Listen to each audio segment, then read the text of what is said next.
외환시장이라는 것은 저기 뭐 동대문 재기시장 그런 게 아니고 장소나 공간을 지칭하는 것이 아니고 동대문 재기시장 아니잖아. 예. 그 청량리 그 제기동의 재기시장이잖아. 그지? 헷갈렸어. 총괄적인 거래 메커니즘, 거래 양태를 의미한다.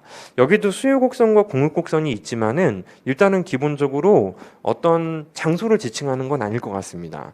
환전하는 모든 곳이 미국이건 우리나라건 다 외환시장의 거래라고 볼 수 있어요. 외환시장은 그래서 범세계적 시장이고요. 다양한 곳에서 거래가 가능하고 24시간 시장입니다.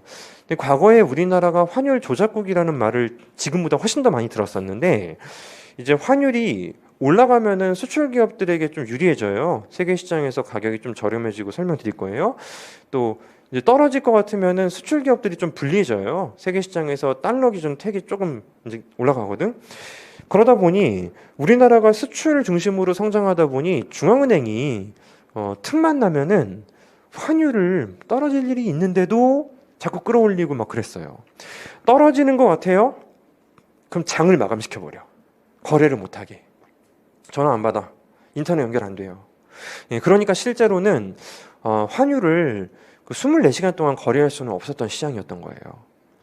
그래서 이제 기본적으로 우리나라의 그 환율 조작국 오명을 씌웠던 뭐 그런 그 시기가 이제 외환위기 직전이에요. 외환위기 직전이고 외환위기 이후에는 IMF로부터 돈을 빌렸잖아요. 달러를 빌렸습니다. 달러를 빌리면서 그쪽에서 조건을 좀 내세웠단 말이에요. 조건을 여러 가지를 내세웠지만 보통 답안용으로는 한 3가지 정도를 이제 이야기를 해요. 이제 출제 가능한 걸로. 하나는 너네 자본 통제하더라. 외국인들이 삼성전자 증권 살 때 한도 정해놨더라. 그거 다 풀어. 그래서 자본의 이동성이 법적으로 제도적으로 완벽해질 수 있도록 만드는 거. 이게 첫 번째였습니다. 그리고 두 번째는 너네들 환율 막 마음대로 주무르더라. 그거 놔줘. 완벽한 변동환율 제도로 이제 완전히 놔줘. 이게 두 번째 조건이었습니다. 그리고 세 번째 조건은 지금 너네 재정 상태 별로 안 좋지? 그거 회복시켜. 세 번째 조건이 좀 빡셌어요. 굉장히 엄격했어. 왜냐하면 이 세 번째 조건이 재정 건전성을 안정화시키라는 거라서 뭐 좋아 보이지만은 금융위기 당시에 뭐 금융권들 다 막 부도나고 기업들 대기업들 부도나고 그럼 정부가 손을 떼버리면은 진짜 국가 부도예요. 국가 부도가 발생하는 건데 그럼 정부가 지금은 적자를 감수하더라도 뭐 구조조정에 조금 돈을 쓴다든지 아니면 회생에 좀 도움을 준다든지 뭐 그래야 된다고요. 그럼 정부 지출이라는 게 일단은 늘 수밖에 없잖아. 두 번째는 조세도 지금 줄어들고 있어요. 민간들이 뭐 돈을 벌어야지 조세를 걷지. 따라서 조세도 지금 덜 거치고 돈을 쓸 때가 많은데 재정 건전성을 확보하라니. 그러니까 아무것도 하지 말라는 거 아닙니까? 걷는 돈은 줄어들었고 쓰는 돈은 줄인 거에 더 줄이라는 거 아니에요.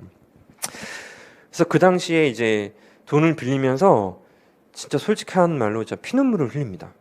그때 동아시아 국가들이 이게 외환위기라는 게 동아시아 외환위기가 태국에서부터 출발했어요. 태국 바트화가 폭락하면서 이제 다음 연도에 우리나라에 전파되고 막 동아시아 국가들에게 전파가 된 것이었는데 이 과정에서 다 비슷한 조건을 내세웠어요. IMF라는 이 세계은행이 너네들 이거 다 돈 빌려줄게. 하지만 이런 조건 이제 따라가 줘야 돼. 그래서 실질적으로 이제 돈을 빌렸고 빌리면서 이 조건들이 엄격하다 보니 더 이상 한국은행이 다시는 내가 IMF로부터 이런 그 안 좋은 조건으로 돈을 빌리지 않겠어. 그래서 쌓기 시작한 게 외환보유액입니다. 제가 여러분들 대차대조표 암기하라 그랬죠. 그지? 여기 아래 보면 NFA 외환보유고 적혀 있었잖아요. 그거를 엄청 늘리는 거야. 그래서 지금은 안 빌려도 될 수준이 됐어요. 우리나라에 위기가 생겨도 안 빌려도 돼. 안 빌리려고 외환보유액을 늘리는 거고요. 두 번째는 외국인들이 겁내지 말라고. 우리 돈 엄청 많아 걱정하지 마. 너네들 우리 부도 절대 안 나니까 갑자기 돈 빼고 그런 짓 하지 마. 실제로 일본은 이미 잃어버린 10년이 출발되었지만은 그렇다고 해서 외국인들이 일본 자본을 빼지도 않았어요. 그러니까 태국 우리나라 뭐 기타 등등 조금 못 사는 국가들은 망할 수 있어라는 생각이 드니까 내 주식 처분, 채권 처분 막 그랬단 말이에요. 근데 일본, 중국 안 생겼어. 실제로는 좀 못 사는 국가들이 불안하니까 돈을 이제 외국인들이 빼면서 생기는 게 외환위기란 말이에요. 근데 어찌됐건 그 이후로는 24시간 거래가 가능하게 됩니다. 환율 제도를 이론상으로는 완전히 놔줄 수밖에 없다는 거지. 자, 대부분 장외 거래를 통한 거래 방식으로 진행되고 달러를 구매해서 돈을 번 사람들은 그 환율이 오를 때 좀 돈이 벌겠죠. 그러면 달러를 팔면서 돈을 잃는 사람이 반드시 생겨요. 그래서 제로섬 게임, 영합 게임이라고 부릅니다. 도매거래 위주로 진행이 돼요.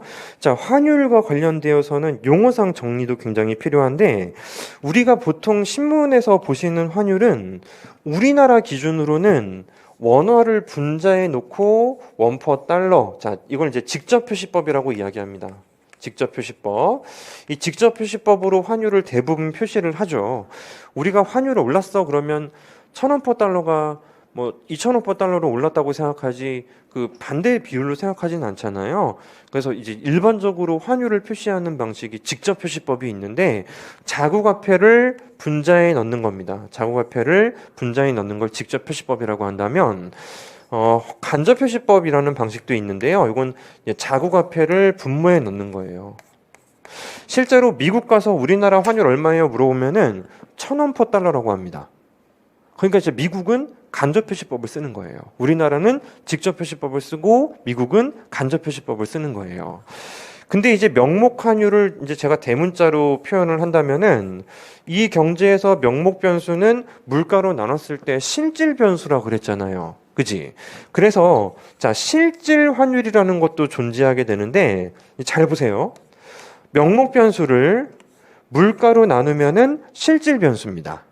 명목 변수를 물가로 나누면 실질 변수인데 이때 물가가 우리나라 물가만 있는 게 아니지 않습니까? 해외 물가도 있죠. 그치? 따라서 물가로 나눈다라는 개념보다는 해외 물가 대비 우리나라 물가로 나눠야 되지 않겠나. 이게 좀 정밀한 것 같고요. 따라서 보기 좋게 다듬으면은 P분의 2PF. 자, 이게 바로 실질 환율이다라고 볼 수 있는 거예요. 그래서 이제 명목 환율과 실질 환율이라는 것은 일단은 물가를 고려했는지 여부로 판단을 내리는 것이고 이 경제에서 이 실질 환율하면은 이게 단위가 원퍼 달러 이런 게 안 나와요. 왜냐하면 원 달러, 원퍼 달러 지워져, 그렇지? 원하고 달러라는 단위가 위치가 이제 상반되니까 다 지워진다고. 그러니까 명목 환율은 1,000원 퍼 달러예요라고 말해도 실질 환율은 800입니다. 이렇게 해야 돼. 그러니까 금액으로 말할 수가 없다고. 자, 명목 환율이라는 개념이 있고 이제 실질 환율이라는 개념이 있습니다. 일단은 이 두 가지가 보통 기초라고 말할 수가 있고요. 그 실효 환율은 지엽적이에요. 넘어가시고 그 밑에 보시면은 선물이라는 게 있습니다. 선물. 자, 이 선물이라는 것은 우리가 생각하는 그거 아니야. 이제 크리스마스 때 뭐 주고받고 요즘에 크리스마스 때도 잘 안 주고받죠. 생일날 주고받고 이런 것들을 말하는 게 아니고 선물이라는 것은 지금은 8월 1일인데 내가 3개월 뒤인 11월 1일에 이때 거래를 할 건데 이때 교환을 할 건데 요거를 이제 미리 이제 어떻게 교환을 하겠다라고 약속을 할 수 있는 기준이 바로 선물이 되는 것입니다. 예를 들어서 여러분들이 여기 이제 잡화상에 들어갔는데 여기 이제 그 우연히 빨래판이 있어. 황금색이에요. 황금 빨래판이에요. 근데 이게 본인은 그렇게 생각했거든. 아, 이거 혹시 우리 저기 고조 할아버지 때부터 눈에 불을 켜고 찾아다니는 우리 가문의 숙명이 아닌가? 라는 생각이 들었어. 근데 이제 이 황금 빨래판 되게 좋아. 이게 잘 빨려 빨래가. 그래서 이걸 꼭 갖고 싶은데 여기 가격 택에 100만 원이라고 써 있는 거예요. 내가 돈이 없어요. 돈이 없어. 현실 경제에서는 이럴 수 있습니다. 사장님 이거 외상거래 돼요? 나 이거 물건 가져가고 저기 한 달 뒤에 100만 원 드릴게. 안 돼요. 그치? 보통 처음 오는 손님하고 그렇게 거래 못 해요. 그래서 약속을 합니다. 사장님 내가 지금 월급이 지금 떨어져가지고 다음 달 한 달 뒤에 요거 100만 원에 거래할 수 있는 약속합시다. 이게 선물 계약이에요.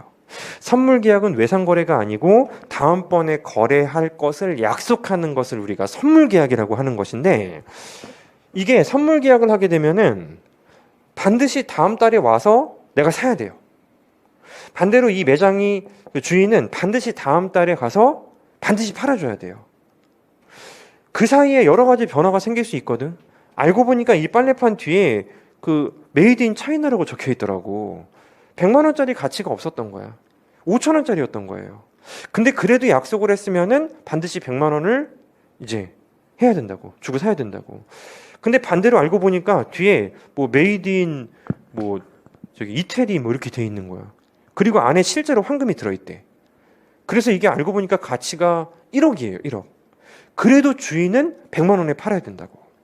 따라서 선물 계약을 하다 보면은 예상컨대 그 시간이 지났을 때 그 사이에 뭔가 변수가 생길 수가 있는데, 반드시 거래를 해야 되니까 누군가는 이득을 볼 수도 있지만, 반대로 팔아주기로 한 사람은, 이제 반대에 위치한 사람은 손해를 보는 거죠. 제로섬 게임인 거예요.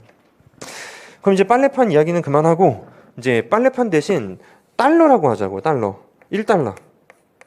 내가 1달러를 현재 지금 시장에서 그 1,000원에 거래할 수 있는 교환 비율이 설정되어 있기 때문에 나는 요거 이제 3개월 뒤에 1달러를 주면은 1,000원을 받는 계약을 하고 싶다. 돼요.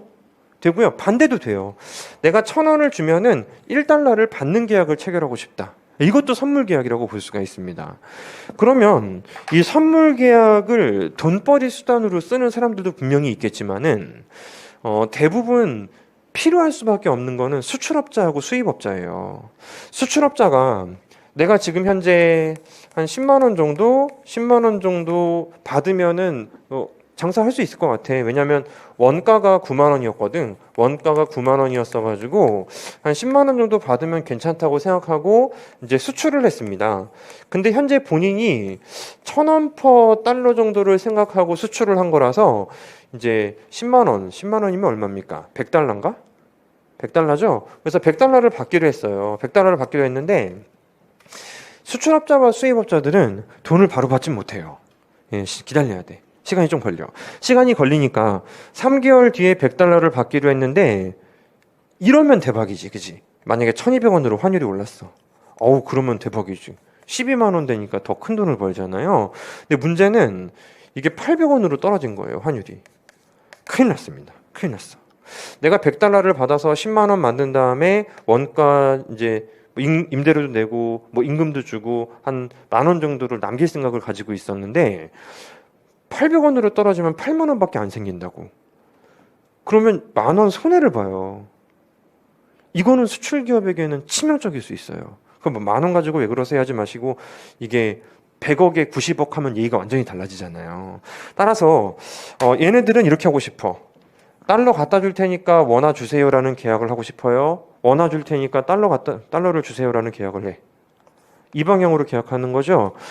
지금 이렇게 3개월 뒤에 선물 계약을 할 수 있다는 걸 인지한 수출업자들은 내가 100달러 드릴 테니까 그걸로 10만 원 주세요. 이럴 때는 아쉽지만 이럴 때 큰일 나니까 선물 계약을 수출업자들이 일반적으로 많이 할 거란 말이에요. 수입 기업들은 내가 한 100달러를 갚아야 돼. 100달러를 갚아야 되는데 이게 이제 10만 원 정도라고 생각했는데 환율이 오르면 문제죠. 그지? 내가 이제 10만 원 정도에 이렇게 제품을 팔고 돈을 만들면 된다고 생각했는데 환율이 올라버렸어. 100달러 갚아야 되는데. 골치 아파요. 그러면 이 방향으로 하면 됩니다. 이 방향으로. 내가 10만 원 드릴 테니까 3개월 뒤에 나 100달러 줘요. 저기 대금 지급하게. 그래서 수출업자와 수입업자들이 리스크를 없애기 위해서 선물 계약을 진행을 할 수 있다는 겁니다. 이를 보고 우리가 해칭이라고 하죠. 리스크 해칭, 해지 거래 뭐 이런 표현들을 우리가 하고 있습니다.